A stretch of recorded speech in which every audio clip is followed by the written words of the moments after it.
Good evening. I really intended to go and be with you earlier today.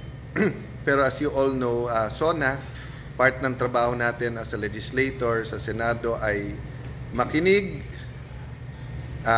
mental note, ask my staff to look at it, mga dating SONA legislation, but also to criticize constructively and support critically. So, simple lang i-share ko sa inyo lesson ko tonight ng Taguig yan. Actually, kasama ko lang few minutes ago si Kong George Bocobo. I was with a few members of Congress here, a governor. Nag-dinner lang kami after SONA, konting kwentuhan, sharing, partly about government, partly about just catching up, no? Si Asir Dane Otnal watching from Dubai. So guys, we always start out by thanking God. So we thank God na may bansa tayo. We thank God na democratic at free ang ating bansa. We thank God na may bansa tayong pinapahalagaan ang karapatan natin bilang mga anak ng Diyos, di ba? So again, it's not perfect. Many people will not like the SONA. Many people will like the SONA. Some people won't care. Some people will say, at least may nagbabago. Some people will say, wala naman nagbabago di ba? But the point is, there's always something, and there are many big things we should be thankful sa ating Panginoon. So I thank God for the Philippines. I thank God ginawa niya tayong Pilipino. Helen, so guys, yung konting sharing ko today, the power of the truth. Di ba? Truth. So yes, parating sinasabi sa atin that honesty is the best policy.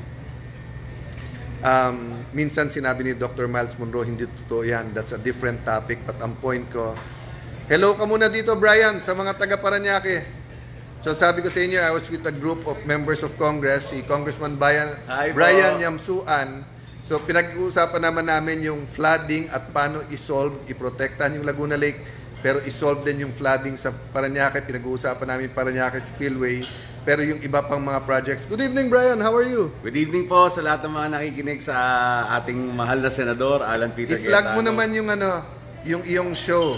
Oo, meron tayong show every Friday sa Billionaire News Channel starting August 8. At sana po, tangkilikin niyo po yung Sessions with Brian Yamsuan po na nasa aking Facebook every Mondays.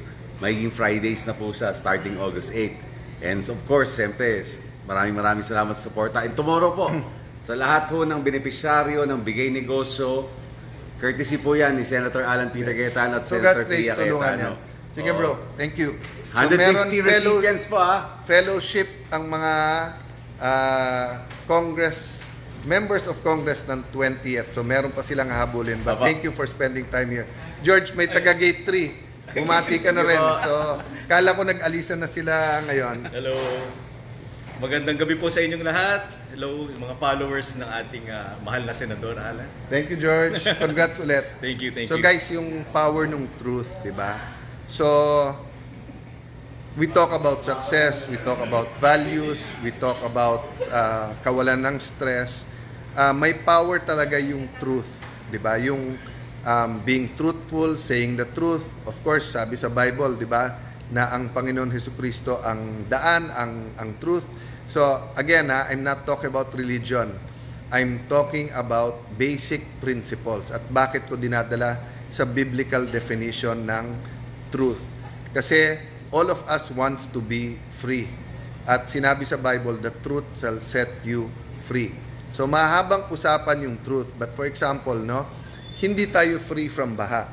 And part of the problem is meron master plan, hindi sinusunod. May mga lugar naman walang master plan, ang daming project na palpak. So by the President simply stating that may ghost project dyan, may palpak na project, may pondong hindi ginagamit, by speaking truth, may mangyayari dyan.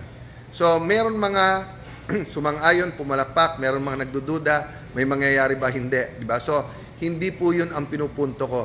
And hindi ako kumakampi sa kahit anong side politically tonight. But what I'm saying is that the starting point is the truth.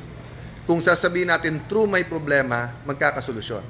Pero kung magsisinungaling tayo at sasabihin natin walang problema, then lalaki yung problema. Kasi ang katunayan, may problema talaga.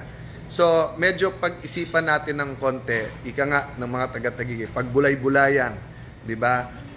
I-discern natin yung role ng truth sa ating relationship, sa ating buhay, sa ating pray na mga nasabi sa SONA, katulad po ng empowering PhilHealth, fixing the zero billing, pag-ayos ng mga DOH hospitals, pag-usapan natin yung problema ng tubig all across the, di ba? Napaka-ironic, di ba?